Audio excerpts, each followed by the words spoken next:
கர்த்தர் இயேசு கிறிஸ்து நாமத்திலே உங்கள் அனைவருக்கும் வாழ்த்துக்கள். கர்த்தர் உங்களோடு இருந்து உங்களுக்கு கொண்டு பெரிய காரியங்களை செய்யப்பார். சந்தோஷமாக இருங்க. இன்றைக்கி ஒரு வார்த்தை, இன்றைக்கி ஒரு காரியத்தை குறித்து இருவர் ஒருமனப்பட்டீங்கன்னா காரியம் நடக்குன்னு சொல்கிறார். எங்கள் கணவன் மனைவியாக இப்போ உட்காந்து நீங்கள் பார்த்துக்கிட்டு இருக்கீங்களா? ரெண்டு பேரும் கையை பிடிச்சி ஏசப்பாட்ட கேளுங்க, ஒரு மனமாக கேளுங்க. இன்றைக்கி உங்கள் தேவைகள் பெருசாக இருக்கலாம், இன்றைக்கி உங்கள் தேவைகள் ரொம்ப அதிகமாக இருக்கலாம். ஆனால் எவ்வளோ பெரிய அதிகமான தேவைகள் இருந்தாலும் என் தகப்பன் கொடுப்பதுக்கு ஒரு லேசான காரியம். நீங்கள் கணவன் மனைவியாக உட்காந்துருக்கலாம், ரெண்டு பேரும் வலது கையை பிடிச்சி ஒரு காரியத்தை குறித்து அவர்கிட்ட கேட்டு பாருங்கள்.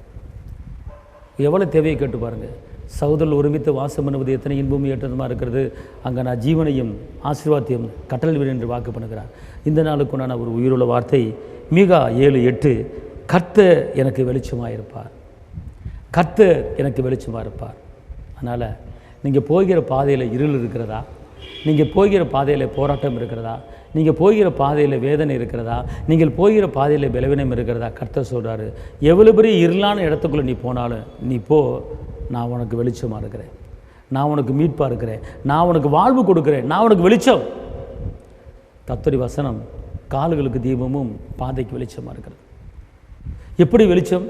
நீங்கள் தேவனுடைய வசனத்தை சுமந்து கொண்டு, தேவனுடைய வசனத்தை பேசிக்கொண்டு, தேவனுடைய வசனத்தை தியானித்து கொண்டு, தேவனுடைய வசனத்தை அறிக்கையிட்டு கொண்டு கடந்து போகும்போது உங்களுக்கு முன்பாக அவருடைய வெளிச்சம் வருகிறது. உங்கள் இருளான வாழ்க்கை வெளிச்சமான வாழ்க்கை வருகிறது. இருளான உன் வாழ்வுதான் இப்போ வெளிச்சமாகவே மாறுதே, இருளான உங்கள் வாழ்வுதான் இப்போ வெளிச்சமாகவே மாறுதே. இயேசுவின் பேரொளி நம்மேல் வீச எலும்பி ஜொலித்திடுவோ, இயேசுவின் பேரொளி நம்மேல் வீச எலும்பி ஜொலித்திடுவோ. இயேசுராஜன் வந்துவிட்டார் நம் கூடும் இந்த இடத்திலே, இயேசுராஜன் வந்துவிட்டார் உங்கள் வீட்டுக்குள்ளே வந்துவிட்டார். எதையும் நினைத்து கலங்காதீங்க, என் இயேசு இப்போ வந்துவிட்டார். எதையும் நினைத்து திகையாதே, இப்போ இயேசு உங்களுக்குள்ள வந்துவிட்டார். நாளைய தினத்தை குறித்து கலங்கி உட்கார்ந்து இருக்காதீங்க, நாளைய தினத்தை குறித்து கலங்கி உட்கார்ந்து இருக்காதீங்க. இயேசு எல்லாம் பார்த்து கொள்வார், கவலைப்படாமல் சிரிச்சிடுங்க. இயேசு எல்லாம் பார்த்து கொள்வார், கவலைப்படாமல் சிரிச்சுக்கங்க. அல்லேலூயா. நாளைய தினத்தை குறித்து கலங்காது. அவர் உங்களுக்கு வெளிச்சமாக இருக்கிறார், அவர் உங்களுக்கு வெளிச்சமாக இருக்கிறார். அவர் உங்களுக்கு இருளை எடுத்து போடுகிறார், இருளான காரியங்களை எடுத்து போட்டு வெளிச்சமான காரியத்தை கொடுக்கிறார். நானே உங்களுக்கு வழி, நானே உங்களுக்கு சத்தியம், நானே ஜீவன் என்று சொல்கிறார்.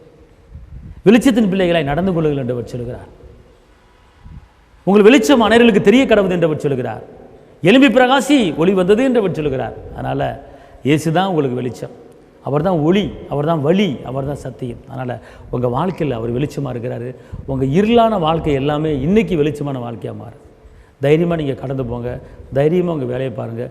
உங்கள் குடும்பம் வெளிச்சமான குடும்பம். அல்லேலூயா. உங்களுக்காக ஜெபிக்கிறேன். தகப்பனே இயேசுவே, உம்மை நன்றியோடு துதிக்கிறேன், ஸ்தோத்திரிக்கிறேன். உன்னதரே மை துதிக்கிறேன், உயர்ந்தவரே மை துதிக்கிறேன், அற்புதரே மை துதிக்கிறேன், அதிசயரே துதிக்கிறேன், கரம் பிடித்தவரை துதிக்கிறேன், ஜீவனுள்ள தேவனை துதிக்கிறேன். இந்த நாளை ஆஸ்வதிங்க, வாழ்ந்திருக்கும்படி, உயர்ந்திருக்கும்படி, செழித்திருக்கும்படி, பெரும்படி கிருபிதாங்க. இரத்த கோட்டைகள் மறைத்துக் கொள்ளுங்க இயேசுவின் நாமத்தில் பிதாவே, ஆமென். கர்த்தர் உங்களை ஆசீர்வதிப்பார். அல்லேலூயா.